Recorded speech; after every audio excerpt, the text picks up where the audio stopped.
والصلاة والسلام على أشرف المرسلين سيدنا ومولانا محمد وعلى آله وصحبه أجمعين.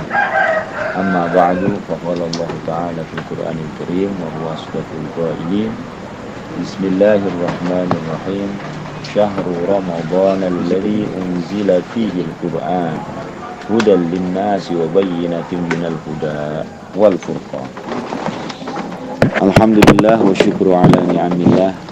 Pada kesempatan yang mulia ini Allah masih takdirkan kita untuk duduk bersama, hadir di tempat ilmu.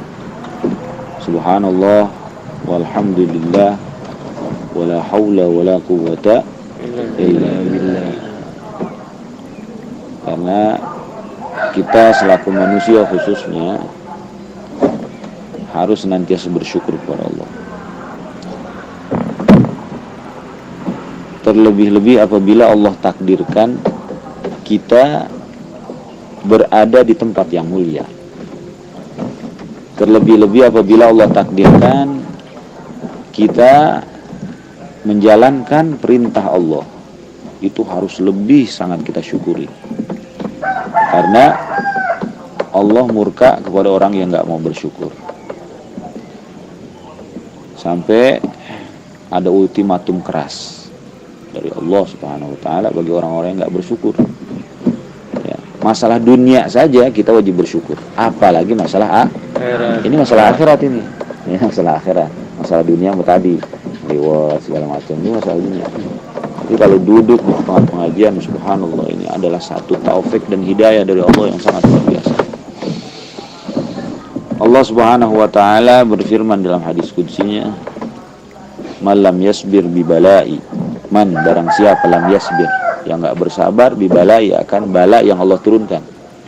Ketika Allah menurunkan bala kepadanya, dia enggak sabar. Ya, semuanya disebutin itu.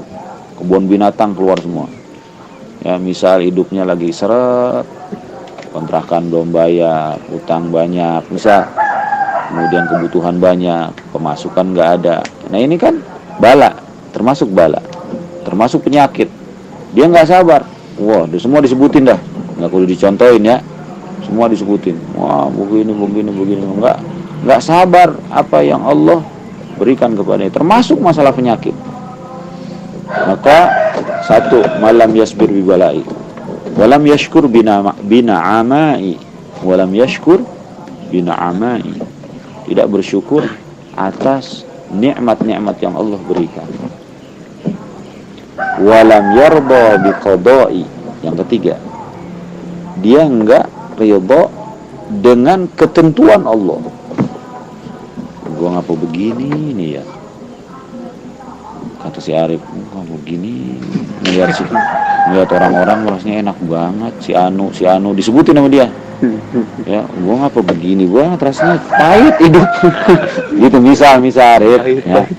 Misal walam yarda biqada'i, dia tidak ridha apa yang telah Allah gariskan kepadanya. Tiga hal ini, malam yasbir bibalai, walam yarda biqada'i, malam yasbir bibalai, walam yashkur bina'amai, walam yarda biqada'i. Tiga hal. Fal yakhruj min bainil ardi was sama. Allah bilang, fal yakhruj, kalau ente enggak sabar atas tiga hal ini, fal yakhruj, silakan keluar. Min bainil ardi was sama, dari langit dan bumi, cari Tuhan selainku. Gitu kalau kita diusir. Ayo cari dah. Kalau emang lu mau bisa cari Tuhan selainku. Ini alhamdulillah, syukur. Sampai kita pada sekarang pada malam keberapa nih? 11. Malam 11 daripada sholat tarawih. Man qama Ramadan imanan wa ihtisaban ghufirallahu lahu ma taqaddama min dhanbi. Man qama Ramadan, barang siapa qama. Qama ini yang qiyamul lail, beribadah di malam hari. Nah, di sini qama di sini maksudnya adalah salat tarawih. Imanan, atas dasar iman, wahtisaban, dan keikhlasan. Iman dan karena Allah. Dia lakukan itu bukan karena malu ayo Pak Ustaz, kemarin udah lama gua kagak masuk. Gua kagak sholat misal. Begini. Nah, bukan itu, semua bukan itu. Gue main nggak enak aja diajakin Mas Fikri, kalau kagak dia merewel banget, misal begitu. Ya. Semua pokoknya karena dia enggak, memang karena ingin melakukan saja. Ghufirallahu lahu ma taqaddama min dhanbi. Allah akan mengampuni dosa-dosa yang telah dia lakukan. Makanya di sini pada malam ke-11 dikatakan wa fi lailatil hadiyata asyrata, ya, wa fi lailatil hadiyati asyra, ya, asyrati yakhruju minad dunya kayaumi wulida min batni ummi, ya. Dan di dalam melakukan sholat tarawih yang ke-11 itu seolah-olah yakhruju minad dunya, dia keluar dari dunia. Nanti berarti nih ketika kita yakhruju minad dunya, ya, yakhruju minad dunya, keluar dari dunia berarti ketika kita mati. Kayaumi wulida min batni ummi, seperti halnya hari di mana dia baru dilahirkan. Masya Allah. Berarti nggak ada dosa, nggak ada dosanya. Gitu, ya. Sedangkan ini ketika syakaratil maut ini berat. Jadi orang ketika syakaratil maut itu digoda dari segala penjuru, dari atas, dari bawah, sisi, kiri kanan, depan belakang. Bagaimana caranya setan, iblis menggelincirkan imannya pada sakaratil maut? Karena kalau sakaratil mautnya iblis sukses, itu semua amal meskipun dia nggak ada satu detik pun misal daripada hari-hari yang telah dia lalui misalnya nggak lepas dari ibadah.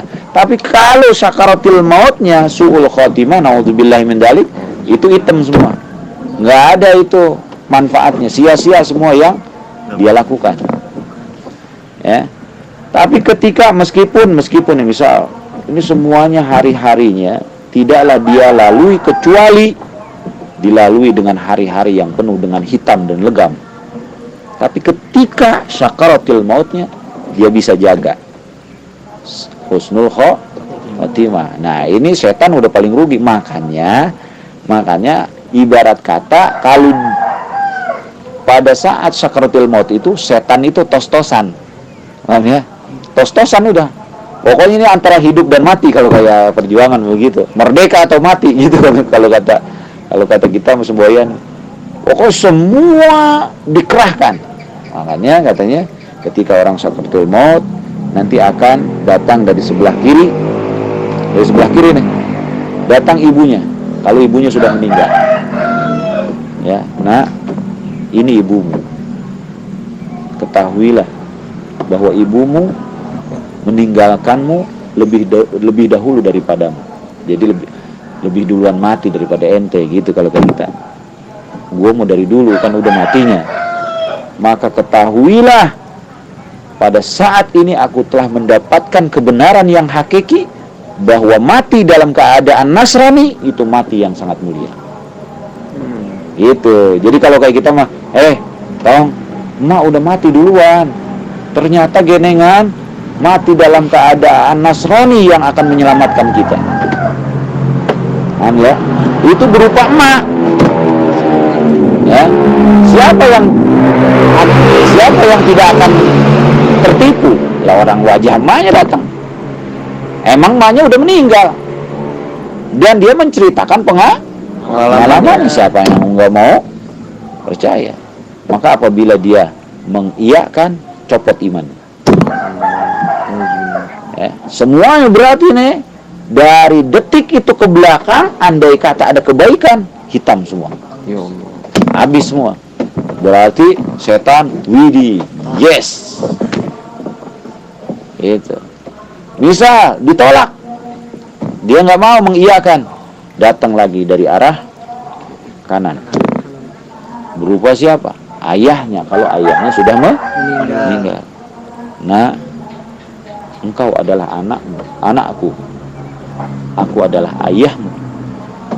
Ketahuilah nak, bahwa aku mendapati mati dalam keadaan Yahudi, itu mati yang menyelamatkan kita. Kalau misal kayak tadi kasusnya diiyakan, nganggut saja, copot imannya. Alhamdulillah. Nah, makanya kita suka berdoa kepada Allah Subhanahu wa taala. Allahumma inna nas'aluka husnal khatimah inda sakaratil maut. Allahumma hawwin alaina sakaratil maut. Allahumma ya Allah, hawwin. Hawwin ini artinya hawwin ini artinya ringankanlah kami fi sakaratil maut, ketika sakaratil maut. Ini udah nggak kena, datang setan. Bawa apa? Bawa air, diperlihatkan di depan mata kita. Air ini kelihatannya widih, adem. Katanya ketika sakaratul maut itu orang akan mengalami kehausan yang sangat luar biasa. Sampai andai kata seluruh air yang ada di muka bumi ini dikasihin ke dia, itu nggak bakalan bisa ngilangin hausnya. Sampai katanya saking hausnya, terasa olehnya nyaris seperti halnya tenggorokannya mau putus. Saking apanya tuh? Hausnya. Kayak kita aja dah. Kadang-kadang kalau nggak minum waktu sahur, sahurnya pakai nasi goreng, atau sahurnya pakai mie. Nggak minum lagi, widih. Jam 8 kering luar biasa. Udah kering, nggak ada air ludah, tenggorokan kering juga. Widih, udah pokoknya gitu. Rasa mencekik nih, rasa apa, haus. Nah itu setan datang. Ketika kita dihadapkan pada situasi yang seperti itu, setan datang. Bawa kendi yang berisi air yang sangat sejuk, dingin, jernih, ya, dituangkan di depan muka kita. Ya kalau kayak dulu film Jaka Suara lagi disiksa sama Belanda, haus, company datang, kericik begitu, ya, itu sampai orang begitu, itu begitu. Nah, engkau mau minum air yang aku bawa? Apabila engkau mau minum air yang aku bawa, maka keluarlah dari agama Muhammad. Kalau misal kata kita, udah copotlah iman. Naudzubillah summa naudzubillah min. Padahal dikasih bang, enggak. Ngapain kasih? Orang dia udah berhasil. Ngapain dikasih? Rugi-rugi. Ya, itu ketika sakaratul maut. Makanya kita senantiasa berdoa kepada Allah Subhanahu wa taala, mudah-mudahan ketika kita sakaratul maut dimudahkan, diringankan oleh Allah Subhanahu wa taala. Katanya sakitnya sakaratul maut ada beberapa ulama yang menggambarkan sakitnya sakaratul maut. Ada dalam kitab Fathur Rahman Ar-Rahim, katanya seperti halnya dicabik-cabik, ya, pada satu tempat 300 sabetan pedang. Ya kalau kayak kita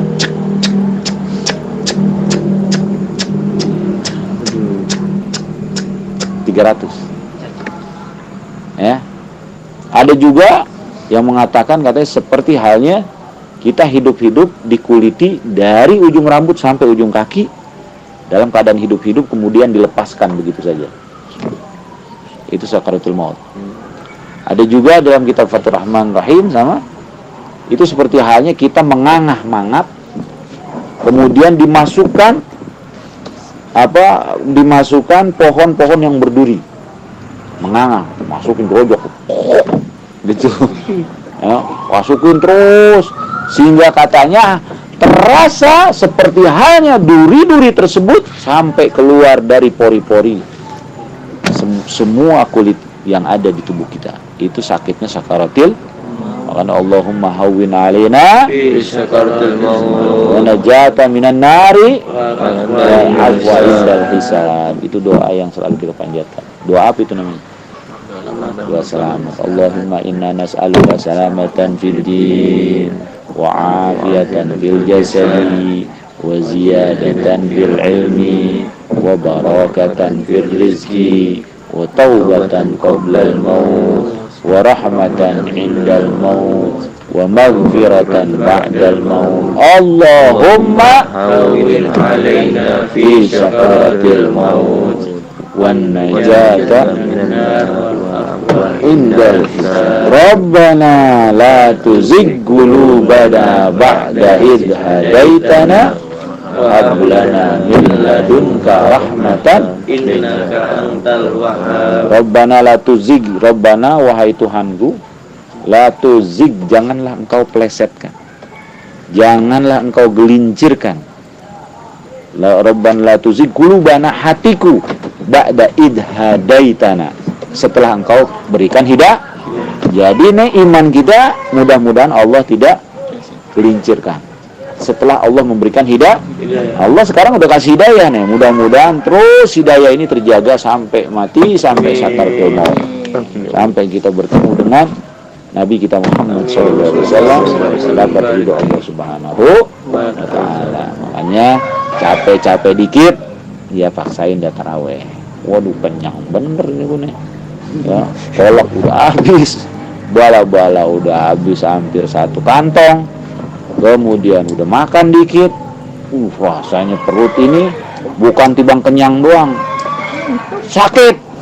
Saking apa? Saking melarnya.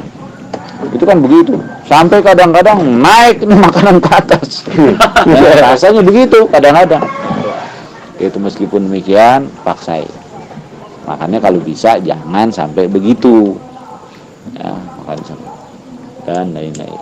Ya, mudah-mudahan kita bersyukur, mudah-mudahan ya setiap hari kita bisa menjalankan rutinitas tarawih, ya apa ini kuliah subuh kuliah subuh itu bahasanya kuliah subuh hari itu tadarusan meskipun hanya seayat 2 ayat, insya Allah keluar dari Ramadan minimal ada perbaikan baca Quran.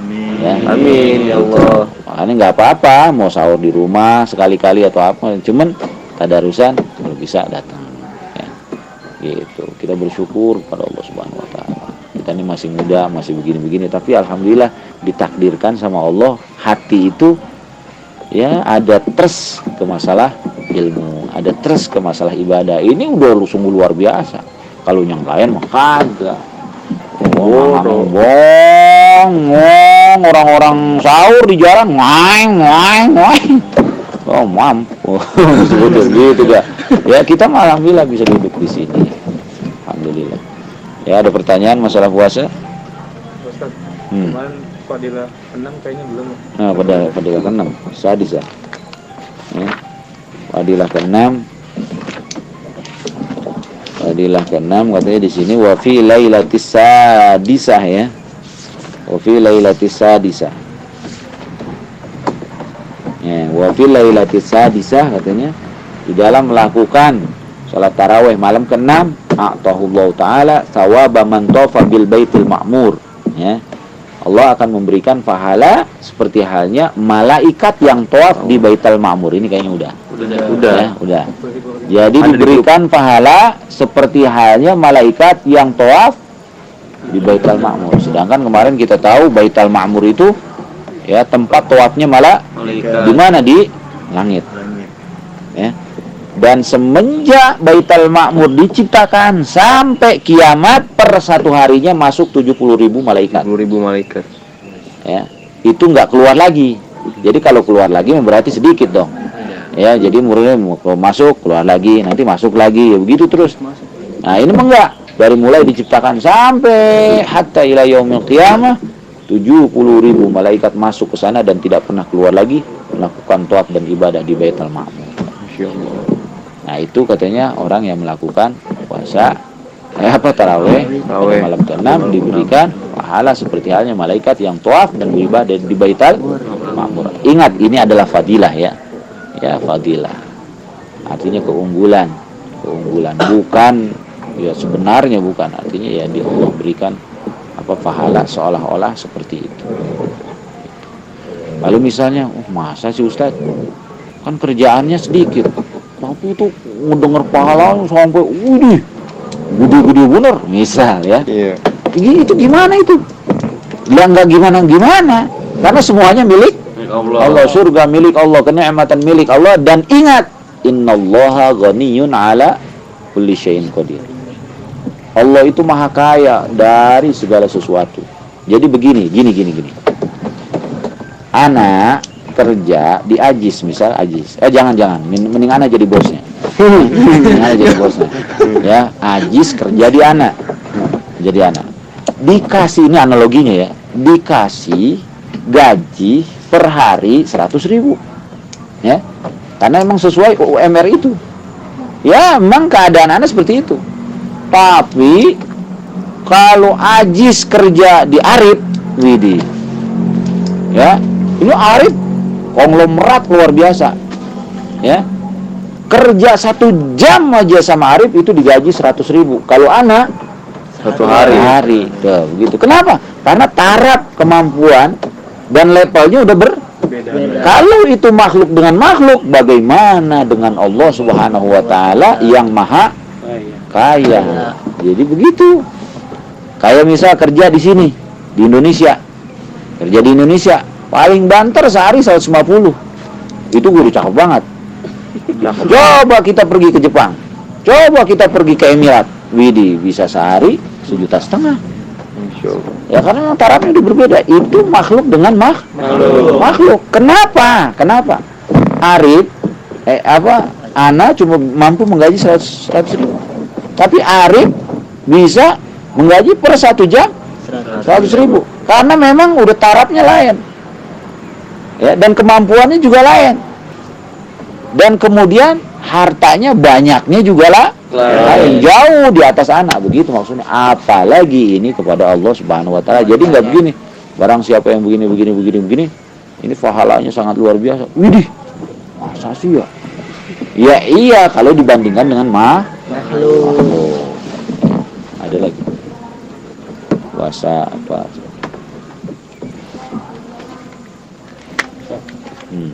Bagaimana caranya untuk membentengin diri biar nanti kalau meninggal dalam keadaan husnul khotimah? Ada beberapa hal yang bisa kita lakukan agar kita ini dijaga ketika matinya husnul khotimah. Ya. Selain daripada doa-doa yang kita panjatkan, juga memohon perlindungan tentunya ketika kita sakaratul maut. Jangan lepas ketika kita setelah sholat dan lain sebagainya. Harapan, ya Allah, mudah-mudahan ketika sakaratul maut aman, ketika sakaratul maut gampang, ketika sakaratul maut dijaga iman ini. Itu tentunya begitu. Dan juga ada ini udah sebetulnya di mana di kitab Jawahirul Lu'lu'iyah. Salah satu di antaranya jangan lepas ba'da sholat ayat kursi sekali.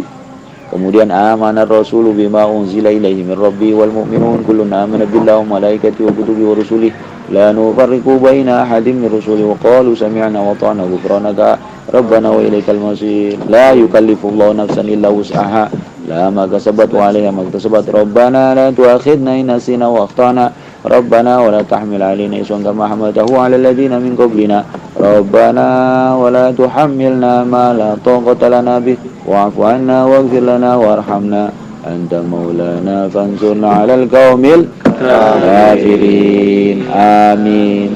Lanjutin, syahidallahu annahu la ilaha illa huwa wal malaikatu wa ulul ilmi qaiman bil qisti la ilaha illa huwal azizul hakim. Inna dina indallahi Islam sampai hisab. Ya. Inna dina indallahi Islam qulillahumma malikal mulki tu'til mulka man tasya wa tanzilul mulka mimman tasya wa tu'izzu man tasya wa tudhillu man tasya biyadikal khair innaka ala kulli syai'in qadir. Tulijul laila fin nahari wa tulijun nahara fil laili wa tukhrijul hayya minal mayyit wa tukhrijul mayyita minal hayy wa tarzuqu man tasya'u bighairi hisab. Sampai situ tuh. Terus qul hu 3 kali, falak minas 3 kali pada setiap ba'da sholat. Nah, ini katanya amalan dari Sayyidina Nabiullah Khidir alaihissalam. Ya. Bertanya kepada siapa? Kepada Rasulullah sallallahu alaihi wasallam. Ya. Ada juga katanya bisa dilakukan dengan senantiasa menjaga wudu. Ya, jadi kalau menjaga wudu, ya itu orang yang biasa menjaga wudu dalam sakaratul mautnya, apabila mati dalam keadaan wudu itu tentunya akan dijaga keimanan. Bahkan orang yang selalu mempunyai wudu ketika meninggalnya dan kebetulan dia punya wudu, itu katanya malaikat Jibril turun melayat, gitu, melayat datang, cuman nggak kelihatan. Kalau kelihatan mah wah kira, gitu ya, banyak. Ya yang enteng itu aja dah, jaga wudu. Paling kagak tayamum berarti Bang ya. Kalau lagi sakaratul maut kan kalau lagi sakit tayamum. Ya, makanya kita nih, ya kita kan begini nih. Abdul dzikri fa'lam annahu la ilaha, banyakin la ilaha illallah. Nanti kan di akhirnya, ya kalimatu haqqin 'alaiha nahya wa 'alaiha namutu. La ilaha illallah itu adalah kalimatul haqqin alaina, kalimat yang hakikat kepada kami sekalian. Alaiha nahya, dengan la ilaha illallah kami hidup. Wa alayya namu, wa 'alaiha namut, dengan la ilaha illallah kami mati. Makanya banyakin la ilaha illallah, mudah-mudahan mati dalam keadaan banyak berpikir. Gitu banyak ya. Banyak. Ada di kitab Jawahirul Uluwiyah, banyak opsi. Ada lagi? Kalau terlahir dan terbunuhnya Dajjal, Gimana? terlahir dan terbunuhnya Dajjal. Sebetulnya Dajjal itu sudah lahir, ya. Dajjal itu sudah lahir, cuma dikurung oleh Allah Subhanahu Wa Taala di satu tempat, tidak bisa keluar. Ya, tidak bisa keluar, dikurung di tembok dari besi, ya, dan timah dan tembaga, itu tidak bisa keluar. Keluarnya kapan? Keluarnya ketika orang-orang sudah enggan mengumandangkan azan. Ya, itu dan banyak, ya, keluarnya kapan? Ketika nanti sungai Tiberias ya mengering. Kemudian nanti akan keluar pohon-pohon korma yang ada di sana sudah tidak berbuah lagi, banyak ya ininya. Nah, nanti siapa yang akan membunuhnya? Yang akan membunuhnya adalah Nabi Isa alaihis salam. Ya, karena nggak mampu membunuh Dajjal. Dajjal itu kalau misalnya hidup dia. Makanya nanti orang akan jadi kenapa sih ini sampai kita nih? Allahumma inni a'udzubika min 'adzabil qabri, min 'adzabin nar, min fitnatil mahya, min fitnatil masiihid Dajjal. Karena emang Dajjal ini Allah kasih apa yang dia inginkan, kabul, itu akan terlaksana. Kalau misalnya nanti anak ini bisa, ya kata Dajjal, aku ini adalah Tuhan. Bisa ada orang mati, hidup bilang, ya. Ada pohonan belum berbuah, berbuah. Oh, orang bagaimana nggak tertipunya? Jangan sama Dajjal, sama dukun aja ketipu. Ini sekarang nih, ya jangan sama Dajjal, sama dukun aja ketipu. Ya kata dukun begini, tapi ya awas, ngaku anak ini nabi, ya ngaku aja, dukun mana? Itu manusia, apalagi nanti Dajjal. Kalau kata Dajjal kering. Kalau udah kata Dajjal keluar air. Kalau kata Dajjal mati. Ya, begitu. Makanya banyak orang akan tertipu. Karena apa? Karena memang udah begitu. Ente kalau iman ke anak masukin ke dalam surga. Ada punya surga sendiri. Ya, kalau enggak iman sama anak, katanya dibunuh, dibelah dua dengan gergaji. Itu. Tapi kalau beriman masukin ke dalam surganya. Tapi hakikatnya surganya adalah neraka. Itu nanti Dajjal ini akan digiring, dipuja-puji, banyak mengikuti. Dibunuh siapa? Bisa alaihissalam. Ya, ada lagi? Ustaz. Tanda Dajjal keluar itu kan salah satu kan danau Tiberias itu mengering ya. Nah, kemudian dari informasi yang beredar kemarin itu kan danau Tiberias airnya banyak lagi, terus bergejolak, apa itu salah satu tanda-tanda juga? Tanda-tanda juga akhir zaman, ya. Akhir zaman bergejolak artinya